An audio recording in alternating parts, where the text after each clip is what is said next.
Hello and welcome into the WK channel. I am George Herbig, Chief Forecaster here for Weather Now, Kentucky. We do have an update for you tonight regarding the severe potential for Tuesday and Wednesday. We'll break down our forecast for Tuesday and the SPC's forecast for Tuesday and Wednesday. Also go over actual model data with you as well. We'll get you prepared and up to date on what to expect, when to expect it, and how bad to expect it in some places. Before we go into the information of the video, would you mind tapping the share button at the bottom portion of your screen if you're over there on Facebook? Share this video out to your news feed so that way your friends and family can view it and get all the information on what to expect as well. Because I know there's a lot of stuff going all around social media about how impactful Tuesday and Wednesday might be. I want to make sure they're getting the correct information. So help us by doing that with hitting the share button at the bottom portion of your screen. And again, sharing the video onto your news feed. If you're on YouTube, you can obviously copy and share the link. I want to thank you all for the likes and the shares that are going to be coming through. I want to thank you for all the new subscribers and followers on Facebook the last couple of days. Thank you so much for that. We have a lot of information to depict in this video, and I know you guys are going to have a lot of questions about your specific locations. I want to let you know before we go into the actual video itself that we're going to answer a lot of that throughout the video, so just kind of pay attention a little bit. Also, we're not going to go into every single zip code tonight, this is as we usually do, just because that would take up a lot of time, and I want to get back to actually analyzing a lot of the new data that's coming in as we speak here. So just a general outlook video here for you. Again, we'll include all kinds of good specific information, but we're not going to go town by town, zip code by zip code tonight. Just don't have the time for it because there's so much new information that's coming in. Also, we're trying to pay attention to what's happening out there in Oklahoma and Kansas and those areas out in the plains tonight, because that is part of the system that's going to make its way over here. And again, we have multiple rounds here, so we're going to have a domino effect system. So each day is going to affect the next. So I'm going to give it about 20 seconds before we dive into the information, allow folks to get settled in here, and I'll say hello to you as you come in. Aaron, thank you for sharing the video on Facebook. Renee, Laura, Kaylee, thank you all for your shares as well. Jennifer and Kristen, thank you both for your 100 stars on Facebook. I appreciate your all's kindness. Over there on YouTube, Angel says hello from Madisonville. Vicky, hello from Greenville. Tiffany says, hey, watching from Mercer County. Hello, how are you doing? Ashley, hello. Don, Patricia, and Deb over there on YouTube. Hello, how are you guys doing over there? Again, we are simulcasting on Facebook and YouTube tonight as usual. We're also going to try and figure out what the world's going on with the Twitter live broadcast, and we're trying to incorporate that starting tomorrow. I wanted to try it out tonight, but again, it was being weird. So we're just going to kind of play that by ear. But yes, we are live on both Facebook and YouTube tonight. And of course, over the next coming days, if you don't want to hold the phone in your hand, you want to watch us on your smart TV, obviously go subscribe to us on YouTube and you can pull it up there on your smart TV. Amber says, watching from Louisville. Hello, Marianne. Hello. If you're just not tuning in here, you have not missed anything. We have not started the actual depiction of what to expect here. I'm just allowing folks to have a minute to get in here because I know some of the notifications take a little bit longer to go out for some folks. So I try to give it a little bit of time. Kat, thank you for 99 stars. Ashley, thank you for 100 stars. I appreciate that. Brian, Ricky, Jessica, Shane, and everyone else, thank you for all the shares on Facebook. We're already up to 41. You guys know our goal is 50 every video, so thank you guys for your help with that. Kayla, hello, how are you doing, my friend? Hello from Nicholasville. How are you doing? Caitlin with the 100 stars, thank you so much for that. She says, everyone like and share, please. Thank you so much. Dana, hello from Lawrenceburg. Olivia, Shauna, Kayla, hello. How are you doing on YouTube? Kayla asks, will this event be similar or worse than April 2nd? I can tell you that we're forecasting it in the same way as April 2nd. Now, I'm not going to, you guys know how I am. I don't compare events. I try to stay away from that because each event has its own unique identity. But I will tell you that the way that we're approaching this and forecasting it and how many hours that we've already put into this, we're taking it seriously, if not a bit more serious than that first week of April. If you have missed it, we're going to start getting into the information now. You haven't missed anything. Don't worry if you're just not tuning in here. Welcome in. I am George Herbig, Chief Forecaster here for Weather Now, Kentucky. We do have significant alert days posted for Tuesday and Wednesday. The team is currently discussing a potentially dangerous situation alert day for Wednesday. However, we have not decided to make that decision just yet, just because we have to wait to see how Tuesday rolls through first. Again, this is a domino effect, multi-complex system. Basically what that means, we're going to have multiple waves pushed through here through Kentucky. One coming through now. Now, obviously, now has not been severe. We never forecasted it to be severe, so it's right on par so far. 2 rounds potentially on Tuesday, and then a more significant potential round on Wednesday evening. Now, we'll have to wait till we get through Tuesday to make the decisions for Wednesday. So for us here at W&K, we're forecasting for all 3 days, or really all 2 days, but we're really taking it one day at a time because, again, each wave will have an effect on the next wave. So I want to make that very, very clear with everyone, because I know when we're talking about 2 or 3 big rounds of storms within a 24-hour period, a lot of things can get confusing because details can get mixed up, right? If you're not being careful on what you're reading, details can get mixed up. Or if I make a typo and don't make it very clear, details can get mixed up. I want you to know that there's 3 rounds at this current time that we're looking at. Once again, Tuesday morning to Tuesday afternoon. And then we'll have a little bit of a break, and I'll show you our forecast. We just made our forecast for Tuesday night. I do have that ready to show you guys. And then we have another round, potentially Tuesday evening, going into the Tuesday overnight hours into Wednesday morning. And then a third potential round, which might have the biggest potential of the 3, on Wednesday evening. Now, the Wednesday evening one, how we've been talking about it in our team chats and whatnot here at WNK, Wednesday has the biggest ceiling. It also has the most question marks. Tuesday has a solid ceiling, but it's a little bit lower than Wednesday, admittedly. But it has a bit more confidence in storms actually rolling through. Wednesday, the reason we haven't really talked about it a whole lot, even though we've said it has the biggest potential, is just because, again, timing is going to be everything with these. Now, unfortunately, it does look like both of the main lines, so Tuesday night and Wednesday night, will be coming through nocturnally, which tells us that the storms are going to be coming in, late. We're talking about 10 p.m. to 3 a.m. on Wednesday, potentially. We're talking about 9 p.m. or 8 p.m.-ish. I can't remember what I wrote down over there for Tuesday. 8 p.m. to maybe like midnight for the main round on Tuesday. So both systems are coming at night. Now, ideally or historically, when storms come in at night in Kentucky, they're typically a bit weaker. That will not be the case for this system. This event will have abundance of energy. And really, no matter what, I mean, it could come in at 5 a.m. and it would still probably be a well-off severe event. So that's kind of energy that we're talking about here. If you walked outside, you can feel it. It's one of those weeks that are shaping up that you can walk outside and you can just feel it. You know what I mean? You walk outside, it's sticky, it's heavy, it's dense. Then that's how you know you're working with some good moisture.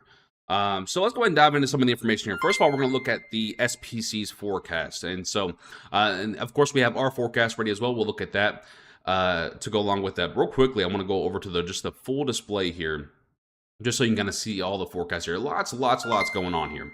So if you kind of look up in the top, you'll see the dates with these. So I want to remind everyone that these go until 7 a.m. of one day to 7 a.m. of the next day. It's not perfect. It's not, I don't know why they don't make it midnight to midnight. It would be a lot easier that way. But I want you guys to know that these go from 7 a.m. to 7 a.m. Okay.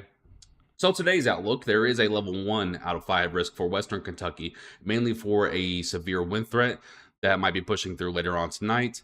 Later on tonight into the early morning hours on Tuesday. I don't expect this to result in any type of big severe weather. That's why we haven't really been forecasting it very much, because yes, it will storm tonight going to the overnight hours into Tuesday morning, but we don't expect it to be, that's not the round that we're worried about. So that's why I haven't really put too much focus onto it. Tuesday is where you can start to see things start to go up. Tuesday out here, May 7th. Level 2 out of 5 risk assessed for the entire state. I do believe that this will be upgraded to level 3 out of 5 in some places. I'll show you our forecast. You can kind of get an idea of where we expect that to be upgraded. They did actually upgrade parts of Ohio and Indiana to 3 out of 5 risk earlier this afternoon. The next update on this, I believe, comes, I think, 1 a.m. Eastern time. I can't remember. I'm not gonna lie to you. There's a lot going on, so the timing of their releases aren't really important to me.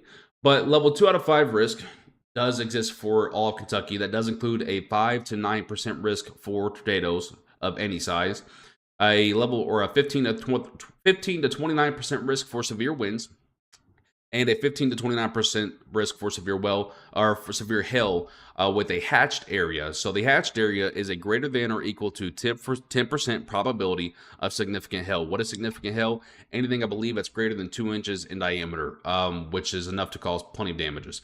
That does exist for pretty much the parkways to points north in Kentucky.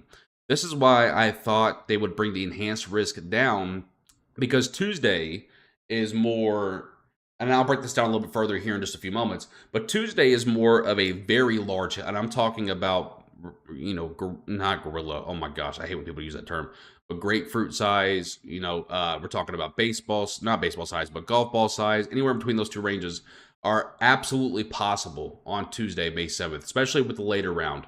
The later round on Tuesday, talking about Tuesday evening, and I'll show you our forecast on that. So that's why I thought they would go enhanced risk for Kentucky, or for portions of Kentucky on Tuesday. They still might. They still have time to change it. Because I think in my eyes, the large to very large hail threat is absolutely present for Tuesday in portions of north central, northwestern, and northeastern Kentucky. There's also a tornado threat on Tuesday as well, but I don't think the tornado threat is going to be the main hazard on Tuesday. There will be a couple of tornadoes on Tuesday if things realize their potential, right? But I think the hail threat is probably the greatest threat. People don't really, here in Kentucky, people really don't understand how damaging hail can be. It can oftentimes actually, depending upon the size of it, be more damaging than a tornado. Mainly because it's able to spread a lot further, right? Now, obviously, if you're talking about an EF3 or EF4 or greater tornado, obviously that will be stronger than hail. But EF1 or EF0 tornado sometimes will result in less damage than large hail. So you have to be careful. You have to really respect the hail threat when you're talking about hail potential for this size for Tuesday. Now, on Wednesday, that's where things really start to tick up. There's already a level 3 out of 5 risk for much of Kentucky on Wednesday, May 9th. Or Wednesday, May 8th, I should say. Now, I cannot remember, and I'm sure there's been plenty of times where this has happened, but I can't remember off the top of my head. Last one I can remember is December 10th of 2021, where we had a level 3 out of 5 risk 3 days out. Usually, what we see here is at the most, we'll get a level 2 out of 5 risk up until about 2 days out, and then they'll start to make changes. So the fact that this is already 3 out of 5, with the expectation that this will probably go to 4 out of 5 at some point for portions of Kentucky. I know a lot of you are going to ask me, because a lot of people have already asked me, can we get a high risk in Kentucky on Wednesday, which is a level 5 out of 5, which is extremely rare. Right, I believe that they have a high risk in Oklahoma today, which is the first one in over a year. So that's how rare they are. Can we get a level 5 out of 5 risk for Wednesday? You're really pushing it, because once again, it's an extremely rare thing. Even a level 4 out of 5 risk, by the way, is pretty rare itself. I do think that portions of Kentucky, Indiana, Illinois, and Missouri will be in a level 4 out of 5 risk for Wednesday. We're talking about level 5 out of 5. That's extremely rare, guys. It's all depends on how the morning starts on Wednesday. It truly does. So that's National Weather Service's forecast. We have our forecast ready for you guys as well. I'll talk to you about that in just 1 minute, as well as the model data. But of course, before that, we have to pay the bills out here, guys. And stick around throughout some of these messages from our sponsors. You might see something you like. They give us the ability to be here for you guys 24/7. So please give them a second to hear us out. We'll be back in just 90 seconds. Hang on right there.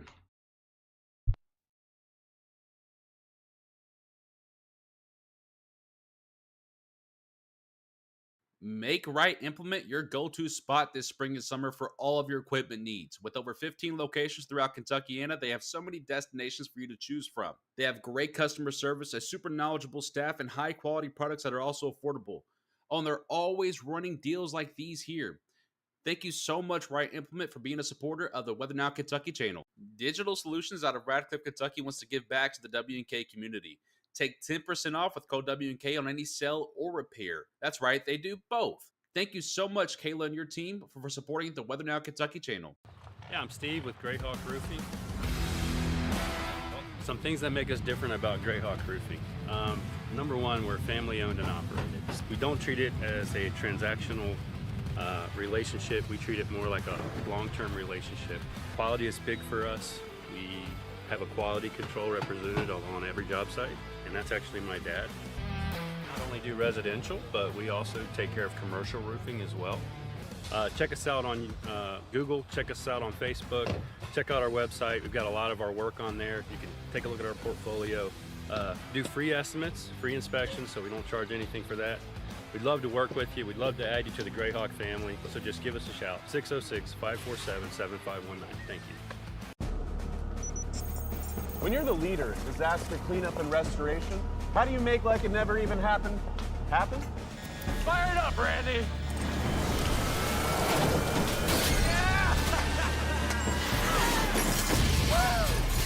By being prepared for anything!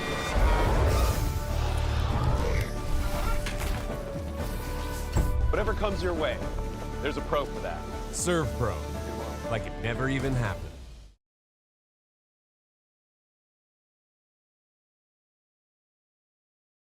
Thank you to our forecast partners. All of them are great people. All of them are great companies. You'll not go wrong with choosing any of those. If you need any help down the road, especially from the severe weather upcoming with Greyhawk Roofing and Serve Pro, phenomenal companies to choose from. Thank you so much to them. Again, they give us the ability to be here for you guys 24/7. So shout out to our partners. Thank you so much. If you're just not tuning in here, again, you haven't missed a whole lot. We've only gone over the actual SPC's forecast. Now we're going to show you our forecast for Tuesday. We have not created a forecast for Wednesday just yet because once again, we have to wait until we get a little bit through Tuesday to start to understand what Wednesday might look like on a more specific scale. So here's our Tuesday forecast. Risk of severe weather for alert day Tuesday 12 to 4 p.m. and 6 to 11 p.m. Eastern time. Now you're going to ask, why is there a gap in between those two? Well, we feel like Kentucky might get a 2-hour break from storms. So we're talking about 2 split rounds here, 12 to 4 p.m. and 6 to 11 p.m. A level 3 out of 5 risk does exist from Bowling Green to Florence to Moorhead to include places like Lexington to E-Town and Litchfield and in between those places. A level 2 out of 5 risk for pretty much all of Kentucky outside of that, with the exception of far Pikeville and far Harlan, Kentucky for a 1 out of 5 risk. Now we might make some changes to this because again, what happens tonight is going to affect what happens Tuesday morning, and that's going to affect what happens Tuesday afternoon. So, if the line of storms ends, like, let's say, in Owensboro to Hopkinsville, well, then we're going to actually pull the red zone back to Owensboro and Hopkinsville, because that's where the next line will spark off, so on and so forth. So, you see what I mean here? It truly is a domino effect that we're looking at for this multiple wave system starting Tuesday morning going until Wednesday afternoon, or I'm sorry, Wednesday evening. So the risks, again, are kind of the same as they would be for the SPC. 3 out of 5 risk at play for a very large hail, perhaps a couple of tornadoes. Level 2 out of 5 risk at play for some hail, as well as maybe a spin-up tornado or 2. Level 1 out of 5 risk, generally just strong thunderstorms. Straight line wind damages are also probable as well, because if these storms start to become more elevated instead of surface-based, then the straight line wind damage and hail threat goes up. Whereas if they're more surface-based, like if they're closer to the ground, then the tornado threat goes up, whereas the winds and hail threat go down. So again, a lot of things to still be ironed out here. So even though I am displaying to you our forecast for now, I do expect that there will be changes that I will have to make by Tuesday morning. Because once again, this is based off of data that we've seen and comparing that to past events. However, actually seeing the event start to unfold Tuesday morning will give us more perspective that we kind of lack at this moment, because we have to understand that this is multiple rounds. Each round is going to affect the next. So expect multiple forecast changes over the next 24 hours, or 12 hours, I should say, for Tuesday, and 24 hours for Wednesday. So that's our forecast. Again, 3 out of 5 for much of Kentucky, 2 out of 5 for the majority of Kentucky, 1 out of 5 for the far eastern portion of Kentucky. Now let's go ahead and look at the models here. Before I get into that, though, I want to show you, this has circled the internet quite a bit. So I'm actually going to pull this over to the full display so you can see a little bit better here. So this has been circling the internet quite a bit, and I've started posting it. I really didn't use it until about 6 months ago. And then I found, just over time in the background that it's been pretty accurate. Now, I'm not going to sit there and say it's the end-all, be-all. It's the only forecast tool that we use. It's the holy grail. It's not that. But it is a great tool to add some perspective. So this is the SIPS Deterministic Model Guide. It's basically, this is an AI. Well, it's a learning model. So you can put information into it. It will learn itself, and then over time it will spit out images based upon basically what we do as humans when we're forecasting events like this. Is we'll take and we'll look at data, right? And then we'll try to find a past event that most compares to it. This model kind of does it for you. And then it also, in return, spits out an image where, based upon that comparison, the best probabilities of severe weather lies. So if you ever see me or anyone else post this, just know that this is not the end-all be-all forecast. However, this is a good perspective tool to use because it kind of takes some of the guesswork out of meteorology for us. So this is the SIPS Deterministic Model Guidance, and basically you can kind of read it if you can read real fine print. I even have struggled sometimes doing that. 75% of significant tornadoes in history have occurred with a CWASP of 65% or higher. So what we're looking for is any number in Kentucky that goes over 65 or pretty much over 70. By the way, once you start going over 80, that's pretty high confidence in severe weather occurring wherever that number is placed. Now, again, these numbers can change. They can shift back and forth. They can move with each model run. But overall, this has been pretty consistent over the last 36 hours, which is why I feel comfortable displaying it to you. So this is based off the North American model here. Let me go ahead and pull this over to our event for Tuesday evening. So this is for Tuesday evening right here. And you can see that the majority, I can't zoom it in any more than that. So you're kind of going to have to just guess on where you're at in Kentucky here. So this is Kentucky, where basically the bullseye is, okay? So this has got an 85 for places pretty much north of the parkways toward Florence, Louisville, Elizabethtown, going over toward Owensboro, Henderson, Bowling Green, back over toward Hopkinsville, and include Litchfield, places like that. That is 85 plus. 80 plus exists outside of that, just outside of that ring, basically to include all of Western Kentucky, all of Central Kentucky, and then 75 just outside of that, 70, and then 65, you can see it really drops off. It kind of matches our forecast. So if you remember, our forecast kind of looked like that as well. Has a big ring right here, a bigger ring outside of that, and then a drop off for Eastern Kentucky. When you compare it to the actual AI model that has no bias, no human bias, I should say, pretty solid stuff there. So usually, and again, 85 or higher is a pretty significant level. I'm not. There's no sugarcoating it. Okay, so that's for Tuesday, and so let's go ahead for Wednesday here. And Wednesday has a similar level. It's not as robust, but I think this model might be struggling a little bit with Wednesday so far. But it does have an 85 stretch basically over I-65 in Central Kentucky, basically from Hardin County toward Breckenridge, Meade, and Grayson counties, and West Central and Central Kentucky. 80 just outside of that for pretty much all of West Central and much of Central Kentucky. 75 just outside of that, and 70 for all of Kentucky. So all of Kentucky does qualify under that CWASP of being higher than 65%. For much of Wednesday and much of Tuesday. So basically, what all that mumbo jumbo numbers and yada yada yada means is that everyone is kind of at play based upon comparing to historical events back in the past, right? Everyone kind of meets the parameters for severe weather on Tuesday and Wednesday. So if you're asking me based upon where you're at, can I have a shot at severe weather? Well, this model tells you that at some point on Tuesday or Wednesday, everyone in Kentucky does. So that answers your questions. Right, so let's go ahead and go back to the main screen here and go over to the model data here.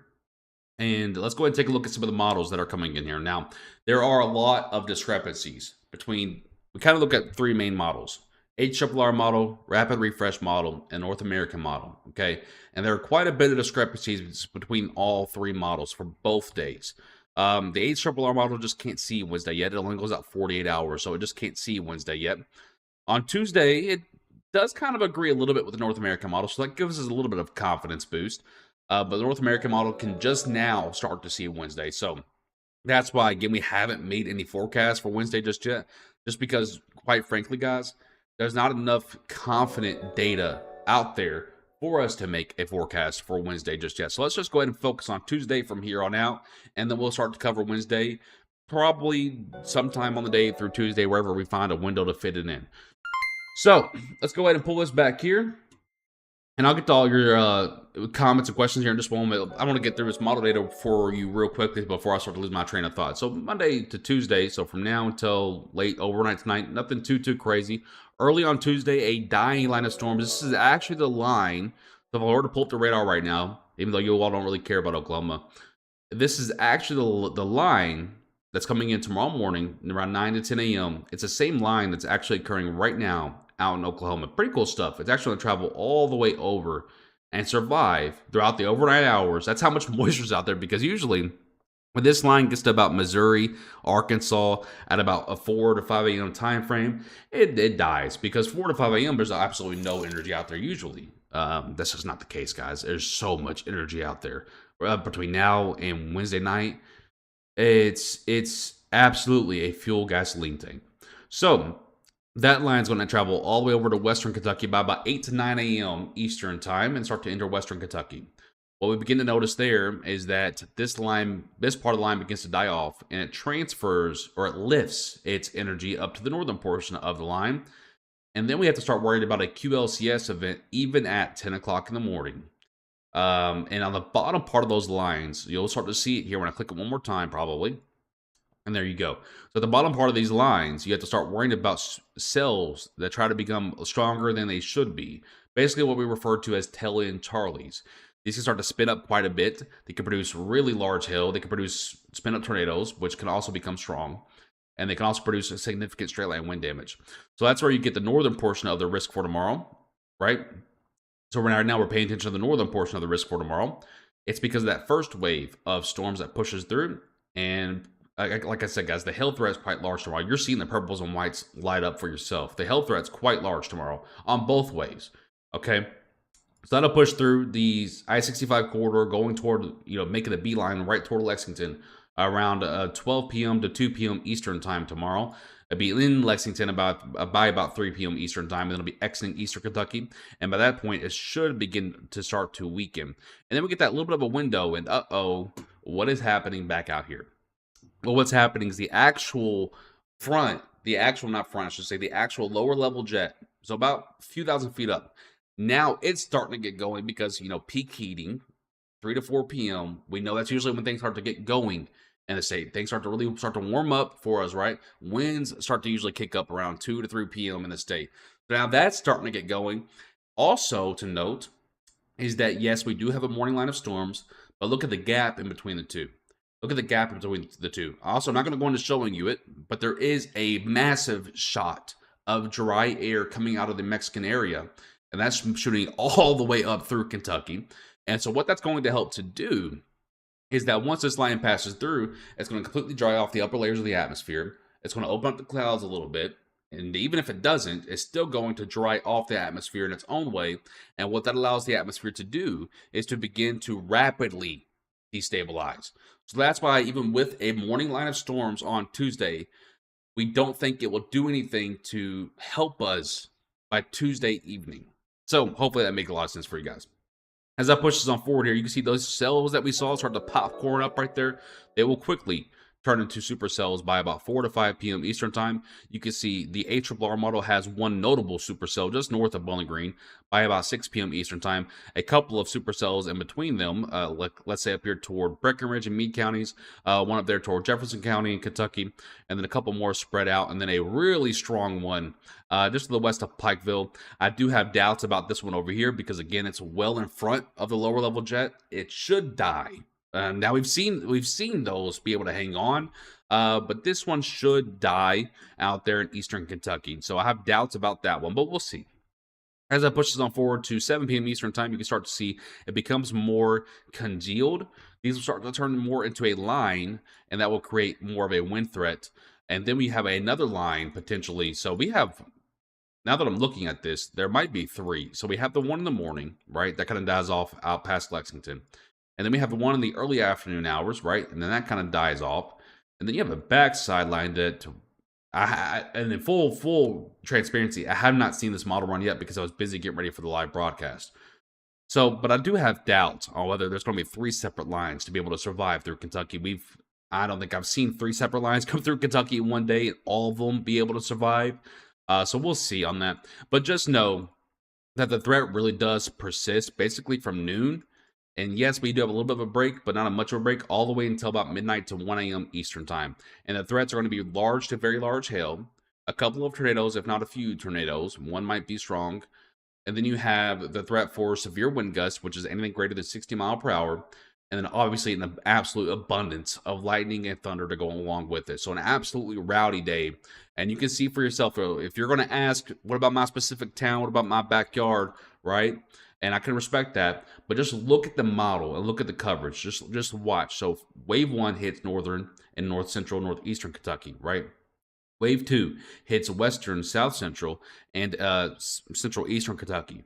Wave 3 hits everything. So if you're asking about, will I see any action in my little town? The odds are probably yes. Now, that doesn't guarantee that widespread severe weather is going to blanket the entire state, but that just goes to show you, I mean, the model has a cell hitting almost every single county. Now, will that happen? Probably not. We can't get that lucky to just say, hey, every 120 counties, Kentucky, you're going to have 120 separate cells to go through your area, and it's going to be perfect forecast. That never going to happen. Someone's going to get missed, and I'm going to get yelled at by somebody. But that's just how it goes. But it just generally the threat is there for everyone in Kentucky on Tuesday. And that's where we're probably going to stop for tonight, just because, again, we don't have enough great data for Wednesday to really start to go into things. This is once again our threat map for Tuesday. Once again, we have not made a threat map for Wednesday just yet. If you're just not tuning in here, the threat for Wednesday is greater than the threat for Tuesday. However, the confidence in storms actually occurring on Wednesday is a little bit lower. Do I think they will? Yes. Where they will line up is the question on Wednesday evening. And wherever they do is going to be concerning. Okay. Tuesday has a little bit less of a ceiling, still an impressive ceiling, but a little bit less. But it has a much better confidence on storms actually rolling through a majority of Kentucky. I hope that makes sense for you all. Let's go ahead and get some of your questions and comments now. I'm not going to go into every single zip code and everything. If you have very general questions for me, I would absolutely love to answer them. But once again, I'm not going to go through every single zip code tonight because, once again, the general threat is pretty much for all of Kentucky. I mean, just look at the forecast there. I mean, it's almost all of Kentucky. And really, we could have just went ahead and put a 2 out of 5 risk all the way out eastern Kentucky as well. But we're trying to be very specific on that. So Steven with the 575 stars with Greyhawk Roofing. Thank you so much, George, and welcome back. Thank you, Steven. Hope the baby's doing good, my friend. I appreciate you. I'll send you a text here in a little bit.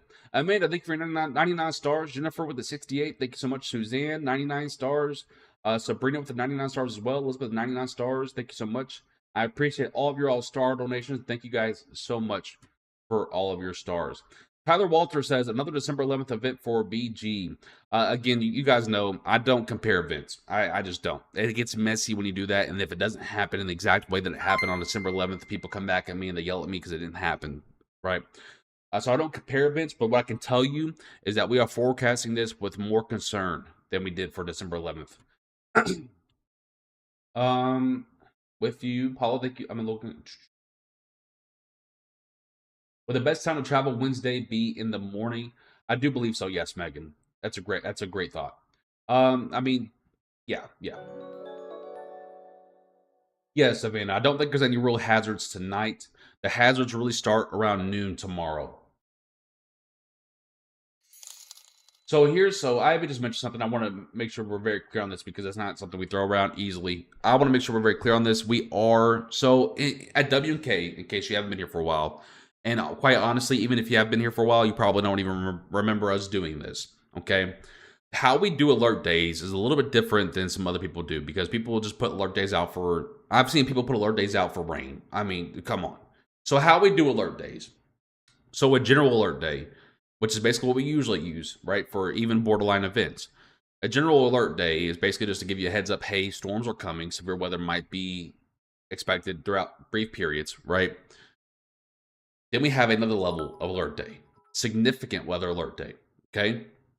That alert day is that there's better confidence in severe weather in a more widespread fashion, and it could be at a concerning time, so a nighttime event, okay?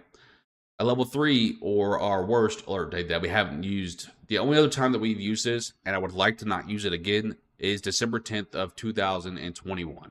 And a lot of you are going to remember that date. Right? That is the only other time that we have used a potentially dangerous situation W&K alert day. Okay? That is the only other time we've used it in our 6 years of operation. All right? That is being considered for Wednesday. But it's going to take a lot of confidence in order for it to happen. Here's why it's being considered for Wednesday. Okay? Wednesday in Kentucky, at this moment, is the most energized event that we've seen in quite some time. Now, just because it is the most energized event that we've seen in quite some time does not mean it's going to result in actual historical storms, okay? It takes a lot more work than just a lot of energy, all right? Now, the biggest reason that Wednesday is being considered for a PDS alert day is because of the timing at which it comes in. So if storms are coming through, like let's say for Tuesday, for 6 to 11 p.m., okay? If storms are coming through then, there's some sunlight to work with. Most people are awake. Most people are alert. That's where your injuries don't really happen very much unless you get just an absolutely monstrous tornado, okay? Now, for Wednesday, the difference is that right now, model data indicates that the storms are coming through anywhere between midnight to 5 a.m. Eastern time. Now, typically at that time frame, storms will be dying down. However, at that time frame for Wednesday system, storms will be ramping up throughout all the way until 5 to 6 a.m. Eastern time. So the biggest reason for a potential PDS alert day coming out for WNK regarding Wednesday is because the timing at which it's going to come. And most people are going to sleep at that time or are already asleep. A lot of people forget to turn their phones up for their alert sounds. So that's why we put that kind of alert day out, to get the attention off of the bedtime and onto the storms, right? Now, again, that's just being discussed. It has not been anywhere close to being issued yet. We'll have to wait until Tuesday evening so we can understand how Tuesday storms are rolling through, where they're leaving those boundaries at. If those boundaries are in concerning areas for Wednesday's storm system, then we absolutely will issue a PDS alert day. We have no problem doing it, but we want to reserve that for the utmost urgency. So that way, when we use it, it is absolutely something to take serious. Now, whenever we use alert days anyway, we want you to take them seriously. But obviously, not everyone does, because there's different levels to it. So we have our regular alert day, we have our significant alert day, which, by the way, right now, Tuesday and Wednesday are under the significant alert day time, or post, okay, or status, whatever we want to call it. And then you have the PDS WNK alert day, which PDS stands for particularly dangerous situation. There is one more that I don't think we'll ever use in Kentucky, and that is a tornado emergency for WNK. Now that one's the most severe one that we could ever issue. Okay, I don't think we're talking about that. I don't think we'll probably ever issue that, because for me to issue that, we're talking about something like that's going to change generations. So that's a historical one. That one hopefully will never get used. That's just kind of in the template pocket there. But the PDS one for Wednesday is being considered, just because it's a part of the same system that's been spewing all kinds of dangerous storms out in Oklahoma and Kansas and the Midwest. This is a part of that same complex. So we have to look at that and we see if that's a viable option for Kentucky.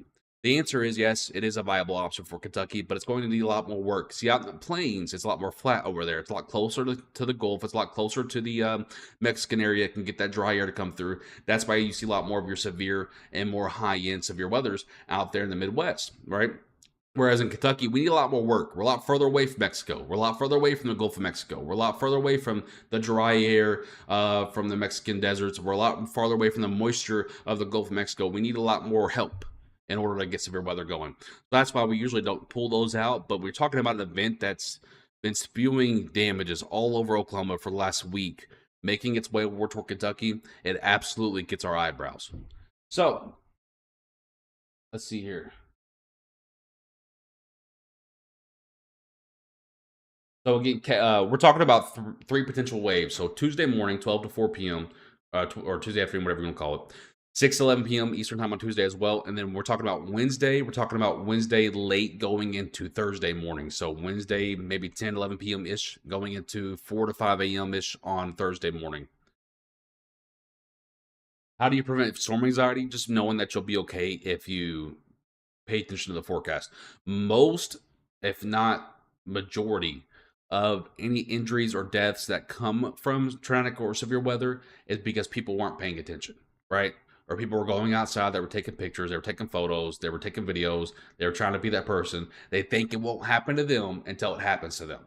So the biggest way you can relieve storm anxiety is knowing that most of those injuries come from people or just flat out ignorance, right? Now, obviously, there are some storms that no matter how safe you're going to be, they're going to rip your stuff to shreds, right? But you got to remember that those types of storms are truly once, maybe twice in a lifetime storms, right? They truly don't happen very often, right?